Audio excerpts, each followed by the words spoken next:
Di sebuah desa kecil nan damai di Sulawesi Utara, berdiri megah patung Yesus memberkati setinggi 40 meter, memancarkan cahaya iman dan harapan bagi ribuan jiwa. Desa Tumaluntung menjadi tempat perjumpaan spiritual, di mana kasih dan persaudaraan tumbuh subur. Namun, di balik kedamaian itu, tersimpan bara kebencian dari segelintir oknum yang menolak cahaya kasih tersebut. Ketika rencana jahat mereka untuk menghancurkan patung gagal dan justru berbalik menjadi pengalaman rohani yang mengguncang jiwa, perubahan besar pun terjadi. Dari kehancuran yang direncanakan, justru lahir pertobatan, pengampunan, dan kebangkitan iman yang luar biasa. Di tengah hamparan pegunungan hijau dan laut biru yang menawan, berdirilah sebuah desa bernama Tumaluntung yang terletak di Sulawesi Utara. Desa ini dikenal sebagai salah satu desa paling makmur dan damai di wilayah tersebut. Udara yang sejuk, hasil bumi yang melimpah, serta semangat gotong royong antar warga menjadikan Tumaluntung sebagai surga kecil yang dihuni oleh masyarakat yang hidup rukun. Sebagian besar penduduk desa ini memeluk agama Kristen, dan nilai-nilai kasih serta damai sangat dijunjung tinggi dalam kehidupan sehari-hari mereka. Di tengah desa, menjulang sebuah monumen luar biasa yang telah menjadi simbol kebanggaan warga Tumaluntung dan masyarakat Kristen di seluruh Indonesia. Sebuah patung Yesus setinggi 40 meter berdiri megah di atas bukit, menghadap ke laut lepas seolah memberkati seluruh kawasan di bawahnya. Patung ini dikenal sebagai patung Yesus memberkati, salah satu monumen patung terbesar di Indonesia.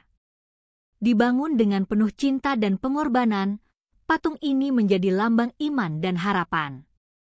Monumen tersebut tidak hanya menjadi tempat beribadah, tetapi juga menjadi pusat kegiatan sosial dan spiritual bagi warga desa. Setiap hari Minggu, para warga berkumpul di kaki patung untuk berdoa bersama, menyanyikan lagu-lagu pujian, dan mendengarkan khotbah dari pendeta setempat. Kegiatan ini telah menjadi bagian dari kehidupan warga Tumaluntung selama bertahun-tahun. Keindahan alam Tumaluntung dipadukan dengan nilai-nilai religius menjadikan desa ini sebagai destinasi wisata rohani yang semakin populer. Banyak peziarah dari seluruh Indonesia bahkan luar negeri datang untuk menyaksikan kemegahan patung Yesus memberkati dan merasakan kedamaian yang terpancar dari desa ini. Mereka datang dengan penuh harap, membawa doa dan permohonan. Warga desa menyambut para tamu dengan keramahan luar biasa.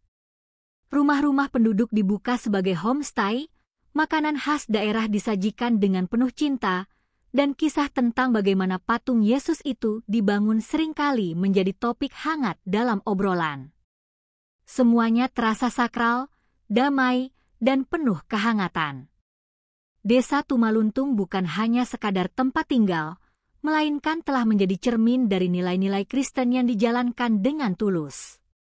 Tidak ada perbedaan antara yang kaya dan miskin, semua warga saling membantu, berbagi, dan hidup dalam harmoni. Sekolah dan gereja menjadi pusat pendidikan moral dan spiritual yang terus menumbuhkan generasi muda dengan semangat kasih dan pengabdian.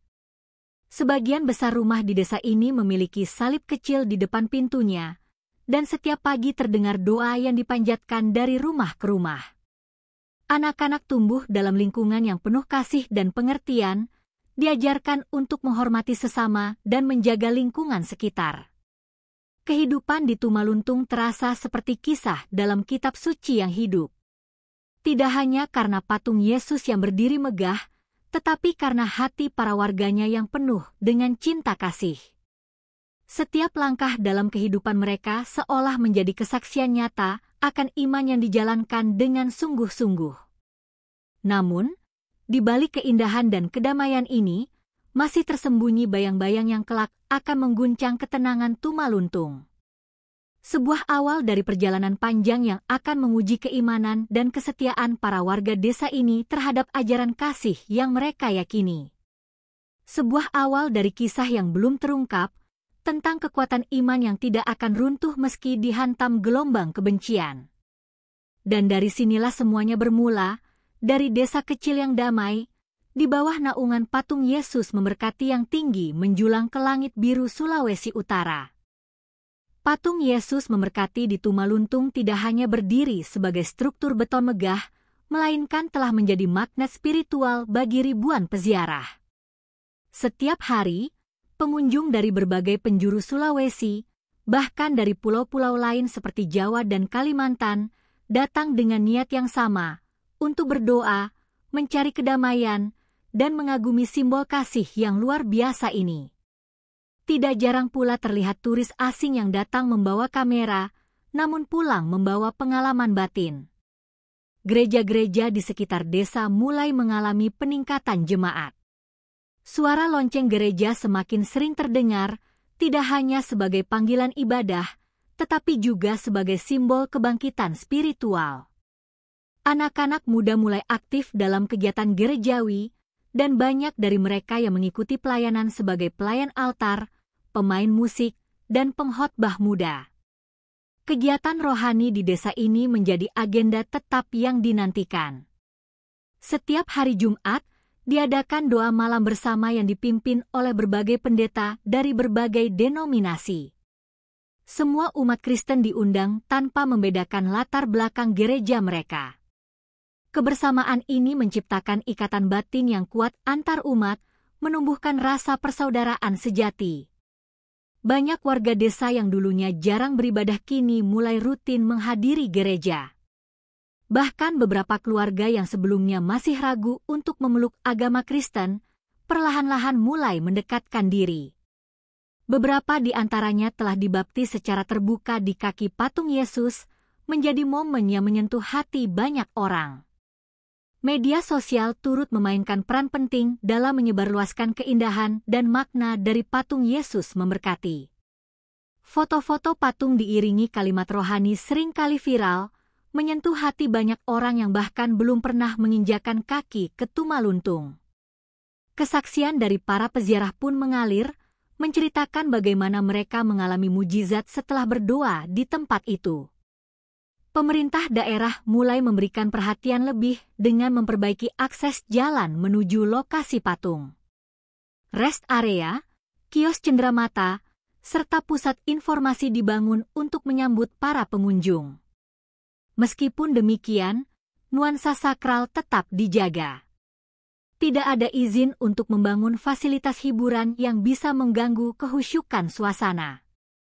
Sekolah-sekolah mulai mengadakan kunjungan rohani sebagai bagian dari pendidikan karakter. Para guru mengajak murid-murid mereka untuk belajar nilai-nilai kasih, pengampunan, dan kebaikan hati di tempat yang dianggap suci itu. Anak-anak tampak antusias, wajah mereka berbinar ketika berdiri di hadapan patung Yesus yang seolah memeluk mereka dengan tangan terbuka. Masyarakat Tumaluntung menjadi semakin terbuka terhadap perbedaan. Mereka menyambut siapapun yang datang dengan penuh keramahan dan keikhlasan.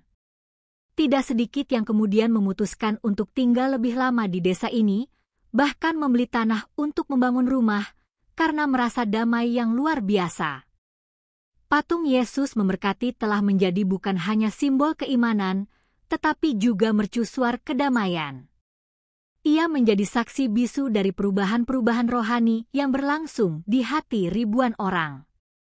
Namun, di tengah pancaran terang itu, ada segelintir hati yang menolak cahaya, menyimpan bara kebencian yang kelak mencoba mengguncang semua yang telah dibangun dengan cinta dan doa.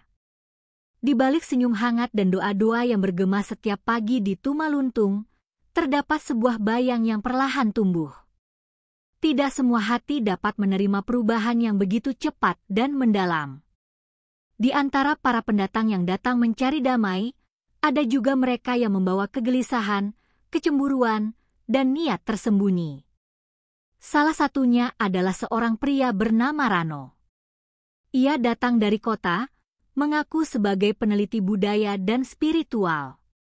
Awalnya, kehadirannya disambut dengan tangan terbuka. Ia ikut dalam doa malam, berbincang dengan para tetua gereja, bahkan tinggal sementara di rumah seorang warga. Namun, seiring waktu, terlihat bahwa Rano jarang ikut berdoa. Ia lebih banyak mengamati, mencatat, dan sesekali bertanya dengan nada menggali yang terasa menusuk. Beberapa warga mulai merasa tak nyaman. Mereka melihat Rano kerap berjalan sendirian di sekitar bukit patung Yesus saat malam, terkadang berbisik sendirian seolah berbicara pada sesuatu yang tak terlihat. Anak-anak mulai takut melihat sosoknya, dan anjing-anjing peliharaan menggonggong saat ia lewat. Kecurigaan warga semakin menjadi ketika salah satu pendeta muda, PDT Mikael, menemukan simbol-simbol aneh yang tergambar di bawah bukit, tersembunyi di balik semak. Simbol itu menyerupai lambang-lambang kuno yang tak dikenal dalam ajaran Kristen. Tepat di tengah simbol, terdapat bekas lilin dan abu yang masih hangat. Ketika hal ini diumumkan di doa malam, suasana menjadi mencekam. Tetua gereja memutuskan untuk mengadakan doa pengusiran roh jahat, yakin bahwa kekuatan gelap telah mencoba masuk ke tanah suci mereka. Seluruh warga berkumpul, membawa salib, minyak urapan, dan menyanyikan lagu-lagu pujian yang menggetarkan malam. Patung Yesus yang berdiri megah di kejauhan seolah bersinar lebih terang malam itu. Namun, Rano menghilang. Keesokan paginya, rumah tempat ia menginap kosong. Buku-buku catatannya tertinggal, berisi tulisan yang kacau dan gambar-gambar menyeramkan tentang patung itu dalam kondisi hancur, terbakar, atau jatuh ke laut. Di salah satu halaman tertulis, "Terang yang terlalu silau akan memanggil bayangan terdalam. Mereka yang percaya telah membangunkan yang lama tertidur." Kabar kepergiannya menyebar cepat. Sebagian warga merasa lega, namun ada juga yang merasa ini bukan akhir, melainkan awal dari sesuatu yang lebih besar. Para tetua berkumpul dalam doa dan puasa, memohon perlindungan Tuhan atas desa mereka. Mereka tahu badai akan datang, dan iman mereka akan segera diuji lebih dari sebelumnya. Patung Yesus memberkati tetap berdiri, tangan terbuka, menatap ke cakrawala. Tapi kini, setiap mata yang menatapnya merasakan sesuatu yang berbeda. Seolah patung itu sedang bersiap, bukan hanya untuk memberkati, tetapi untuk menjaga. 3 hari setelah kepergian misterius Rano, desa Tumaluntung mulai mengalami kejadian-kejadian aneh yang membuat hati para warganya gelisah. Pada suatu pagi, lonceng gereja utama berdentang sendiri sebelum subuh, meski tak ada seorang pun di menara. Suara dentangnya berat, seolah membawa peringatan dari alam gaib. Warga berbondong-bondong datang dengan wajah cemas. Pendeta tua, Bapak Matius, hanya bisa memandang ke langit yang saat itu tampak kelam meski mentari sudah seharusnya terbit. Di hari berikutnya, ladang-ladang yang biasanya subur mendadak layu dalam semalam. Sayur-sayuran menguning, dan buah-buahan jatuh membusuk sebelum sempat dipetik. Para petani bingung. Tidak ada badai, tidak ada serangan hama. Hanya rasa dingin yang tak biasa menusuk tanah dan menyelimuti desa pada malam sebelumnya. Puncaknya terjadi pada malam ke-7 setelah hilangnya Rano. Awan gelap menggulung dari arah laut, padahal sebelumnya langit cerah dipenuhi bintang. Suara petir menggema tanpa hujan. Dan tepat pukul 2 dini hari, kilat menyambar langit di atas patung Yesus memberkati. Suaranya membelah malam, dan banyak warga yang terbangun dari tidur mereka dengan jantung berdebar. Mereka berlari keluar rumah, hanya untuk melihat sesuatu yang tak akan pernah mereka lupakan. Kilatan cahaya berulang-ulang menyelimuti patung Yesus, dan seketika sosoknya tampak bercahaya seperti terbakar api putih. Tapi bukannya hancur, patung itu justru bersinar terang, seperti lilin raksasa yang tak padam. Beberapa warga sujud dan menangis, merasakan kekuatan ilahi yang belum pernah mereka alami sebelumnya. Namun di saat yang sama, seekor burung hitam besar, yang tak dikenal jenisnya, terbang melingkari patung sambil mengeluarkan suara serak menyayat telinga. Burung itu kemudian melesat ke arah hutan di barat desa dan menghilang dalam gelap. Keesokan harinya, para tetua desa berkumpul. Mereka membaca ulang catatan-catatan kuno peninggalan para misionaris pertama yang datang ke Sulawesi. Dalam salah satu catatan, tertulis ramalan samar. Akan datang yang menyamar sebagai pencari terang, namun ia membawa kegelapan yang lama terkubur. Tanda dari langit akan membelah malam, dan anak terang harus bangkit melawan kegelapan yang lahir dari pengkhianatan. Pendeta Mikael, yang muda namun penuh semangat, meyakinkan para warga bahwa ini bukan saatnya takut, melainkan saat untuk memperkuat iman. Ia mulai mengajak seluruh jemaat untuk berdoa dan berjaga setiap malam, membuat barisan doa di sekeliling bukit patung. Dari segala penjuru desa, cahaya lilin mulai menerangi malam, membentuk lingkaran kasih yang memeluk kaki sang patung. Namun, di tengah upaya ini, sebuah surat tiba tanpa nama pengirim. Isinya hanya satu kalimat. Lindungi patungmu jika kau bisa. Mereka akan datang saat purnama berikutnya. Malam purnama tiba lebih cepat dari yang diduga. Bulan menggantung di langit seperti mata mengawasi, memancarkan cahaya pucat yang menyinari desa Tumaluntung dengan nuansa dingin dan mencekam. Pendeta Mikael bersama para warga sudah berjaga sejak sore, membentuk barisan doa yang mengelilingi Bukit Cinta, tempat berdirinya patung Yesus memberkati. Mereka membawa salib, lilin, dan kitab suci. Doa mengalir dalam bisikan dan tangisan, menembus langit malam. Namun, tepat pukul 2 dini hari, udara berubah. Angin berhenti. Suara jangkrik menghilang. Semesta menahan napas. Lalu, terdengar suara gemeretak ranting dari arah hutan barat, tempat burung hitam menghilang sebelumnya. Satu persatu sosok-sosok tinggi dan kurus muncul dari kegelapan. Wajah mereka ditutup kain hitam, dan tubuh mereka dililit jubah gelap dengan simbol-simbol tak dikenal. Mata mereka menyala merah samar. Mereka adalah penjaga kegelapan, para pemuja pesugihan lama yang konon telah mengabdi pada kekuatan jahat jauh sebelum Kristen menyentuh tanah Sulawesi. Rano berjalan di depan mereka. Namun dia bukan Rano yang dikenal warga. Wajahnya tampak kaku, dan matanya kosong seakan ruhnya telah digadaikan. Di dadanya tergantung kalung tengkorak kecil berbalut benang merah. Di tangannya, ia membawa tongkat kayu bertatahkan batu hitam yang tampak berdenyut seperti jantung. Aku datang bukan untuk menghancurkan, kata Rano dengan suara dalam dan menggema. Aku datang untuk membebaskan apa yang seharusnya tidak pernah dikurung. Pendeta Mikael berdiri di hadapan Rano. Rano, dengarkan aku. Ini bukan kau. Ini bukan jiwamu. Kau telah dirasuki kekuatan jahat yang ingin menghancurkan terang Tuhan. Rano tersenyum miring. Tuhanmu telah meninggalkan tempat ini. Sudah lama. Yang kau sembah tinggal patung, tapi kami telah membangunkan kekuatan yang nyata, yang menjawab ketika dipanggil. Lalu, dari balik jubah para penjaga kegelapan, muncul asap hitam. Asap itu menggulung naik ke langit dan membentuk siluet besar menyerupai manusia bertanduk, yang memandang ke arah patung Yesus memberkati. Patung itu mendadak retak di bagian kakinya. Sebagian warga menjerit. Tapi Mikael justru maju, memegang Alkitab dan mengangkat salibnya tinggi-tinggi.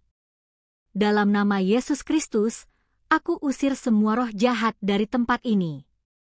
Tiba-tiba kilat menyambar dari langit dan menyinari tubuh pendeta Mikael. Tubuhnya tersungkur. Namun dari tempat ia jatuh, cahaya putih meledak kuat, mendorong para penjaga kegelapan beberapa meter ke belakang. Rano memegang kepalanya dan berteriak kesakitan. Sejenak, matanya kembali seperti dulu. Mikael, tolong aku, katanya lirih.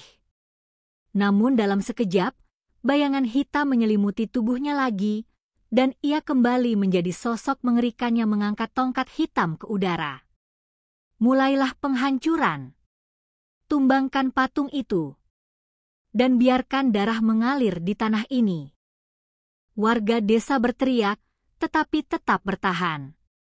Mereka mulai menyanyikan lagu rohani dengan suara gemetar, tangan-tangan mereka tetap menggenggam lilin yang kini menyala lebih terang dari sebelumnya. Perang antara terang dan kegelapan telah benar-benar dimulai. Langit Tumaluntung kini tidak lagi gelap biasa, ia merah menyala seperti bara. Angin berputar-putar kencang di atas Bukit Cinta, menyapu pepohonan dan menggoyang patung Yesus memberkati yang mulai menunjukkan retakan-retakan serius di bagian dadanya. Nyanyian rohani warga terus terdengar, tetapi kini mereka bernyanyi sambil menahan air mata dan rasa takut yang mencengkeram dada. Di tengah kekacauan itu, tiba-tiba seorang wanita tua muncul dari arah timur. Tubuhnya membungkuk, mengenakan sarung lusuh, rambut panjangnya dibiarkan terurai, dan di tangannya tergenggam segenggam daun sirih serta kendi tanah liat. Ia adalah Ina Mokolombu, penjaga adat terakhir dari garis keturunan leluhur Tumaluntung yang telah lama mengasingkan diri ke gunung. Banyak yang mengira ia sudah mati, tapi malam itu ia muncul seperti sosok yang dipanggil oleh alam. Langkahnya perlahan, namun setiap langkah mengusir hawa gelap di sekitarnya. Pendeta Mikael yang kini berdarah di pelipisnya menatap heran. Ina Mokolombu? Mustahil. Wanita tua itu hanya menatap lurus ke arah Rano dan para penjaga kegelapan. Dengan suara serak yang penuh kuasa, ia berkata, "Pesugihan ini bukan milik kalian. Kekuatan ini datang dari perjanjian hitam yang ditanamkan oleh para penatang tua dari tanah seberang. Tapi darah Tumaluntung pernah menyegelnya dengan nyawa. Kalian membangunkan apa yang seharusnya tetap terkubur." Rano tertawa, tetapi tawanya berubah menjadi batuk darah. Tubuhnya gemetar, dan asap hitam dari tongkatnya mengepul liar. Ia berusaha melawan, tetapi suara wanita tua itu seperti membakar jiwanya. Ina Mokolombu membuka kendi tanah liat dan menyiramkan air ke tanah. Begitu air menyentuh bumi, muncul suara-suara jeritan dari bawah tanah. Seperti ada yang terbakar. Itu, suara para leluhur, gumam salah satu warga. Lalu, sebuah penglihatan muncul di langit. Orang-orang melihat bayangan masa lalu, seorang lelaki bangsawan dari zaman Belanda membawa peti hitam besar ke tengah desa, menguburnya di Bukit Cinta, dan melakukan ritual bersama dukun dari tanah Jawa. Itulah awal mula pesugihan, pengorbanan bayi dan perjanjian darah yang membuat harta turun-temurun di keluarga tertentu, termasuk leluhur Rano. "Aku tidak tahu," jerit Rano, yang mulai menangis. Ina Mokolombu mendekat dan menatapnya tajam. "Kau bisa berhenti, anak muda. Tapi kau harus mengorbankan harta dan nyawamu agar desa ini selamat." Rano menjerit. Dalam dirinya, terjadi pertarungan batin. Bayangan harta dan toko-toko miliknya melintas dalam benaknya. Ia melihat dirinya sendiri saat kecil, memeluk ibunya yang menjual pisang goreng, hidup miskin namun bahagia. "Aku tak mau jadi iblis, aku ingin bebas." Lalu, dengan seluruh sisa kekuatan, ia membanting tongkat hitamnya ke batu besar di depan patung. Tongkat itu hancur. Tapi tubuh Rano langsung terbakar dari dalam. Ia menjerit, terjatuh, dan asap hitam keluar dari tubuhnya seperti ular-ular panas yang bergejolak. Para penjaga kegelapan terhempas dan menghilang satu persatu, melarikan diri ke arah hutan. Bumi berguncang. Lalu sunyi. Patung Yesus retak total, namun tidak roboh. Hanya satu tangan yang terjatuh ke tanah. Rano tergeletak dengan tubuh gosong. Tapi wajahnya damai. Ina Mokolombu menutup matanya.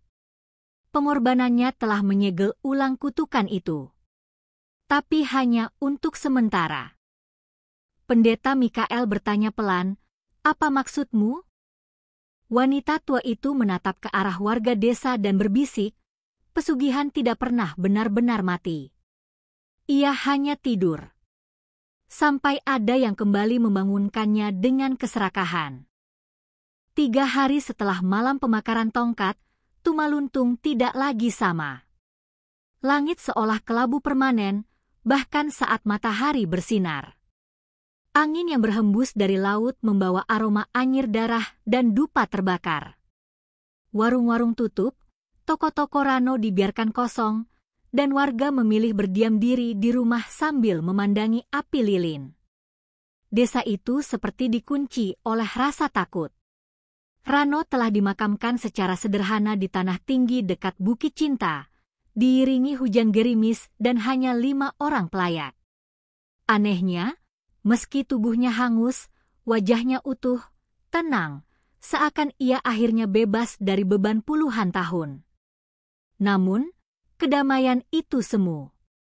Pada hari keempat setelah kematian Rano, sebuah mobil SUV hitam memasuki desa, platnya bukan dari Sulawesi.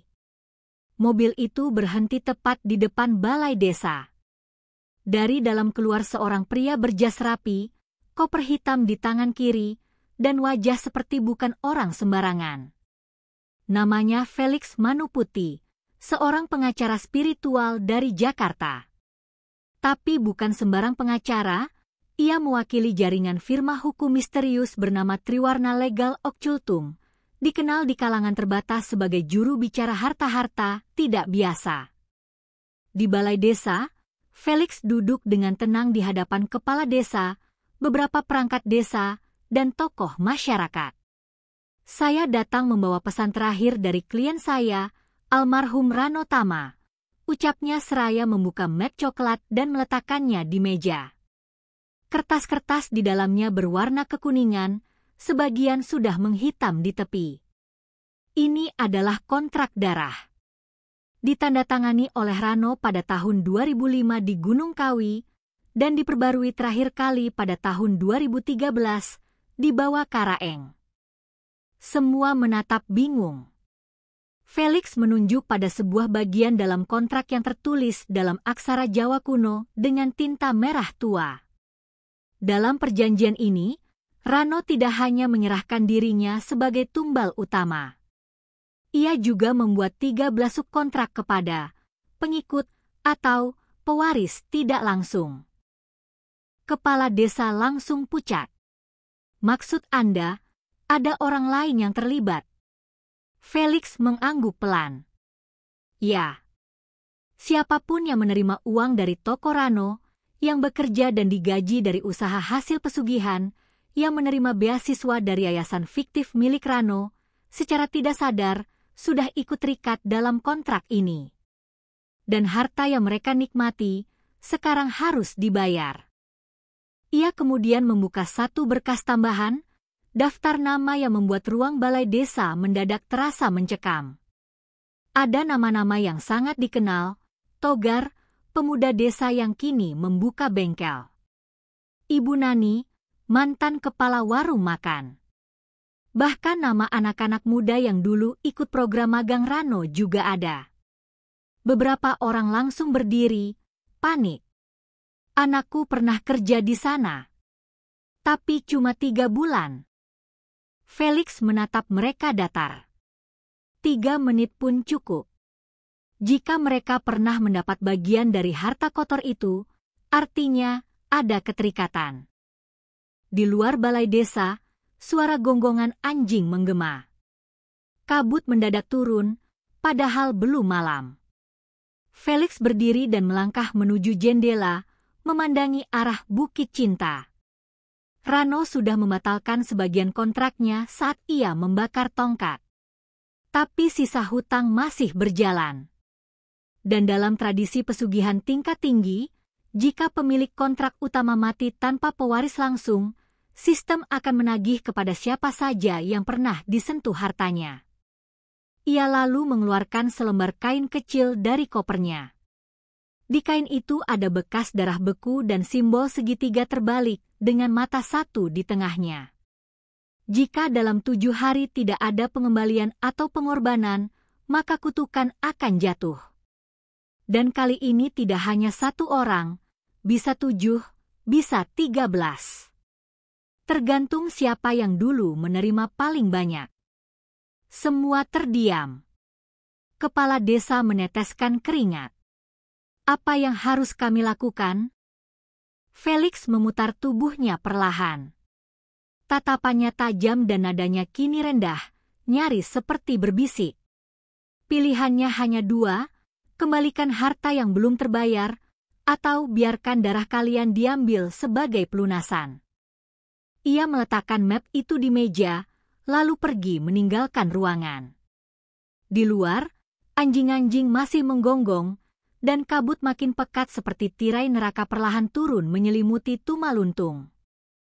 Desa Tumaluntung di Sulawesi Utara hidup dalam kedamaian dan iman yang kuat, dengan patung Yesus memberkati setinggi 40 meter sebagai simbol kebanggaan dan pusat spiritual warga.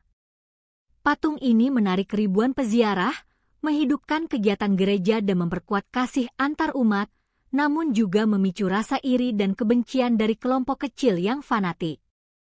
Mereka merancang rencana jahat untuk menghancurkan patung tersebut, meyakini bahwa itu adalah berhala, dan melancarkan aksi brutal di tengah malam dengan bahan peledak. Namun, keesokan harinya, patung itu tetap berdiri kokoh tanpa kerusakan sedikit pun, membuat warga dan para pelaku tertegun. Keajaiban ini menyentuh hati mereka yang membenci, mengguncang batin mereka lewat mimpi buruk dan pengalaman spiritual yang tak bisa dijelaskan. Akhirnya, kebencian berubah menjadi pertobatan. Para pelaku datang ke gereja, memohon ampun, dan meminta dibaptis. Patung yang sebelumnya ingin dihancurkan justru menjadi lambang kasih dan pengampunan yang tak tergoyahkan, menyatukan semua warga dalam damai, serta membuktikan bahwa kasih Tuhan jauh lebih kuat dari segala bentuk kebencian.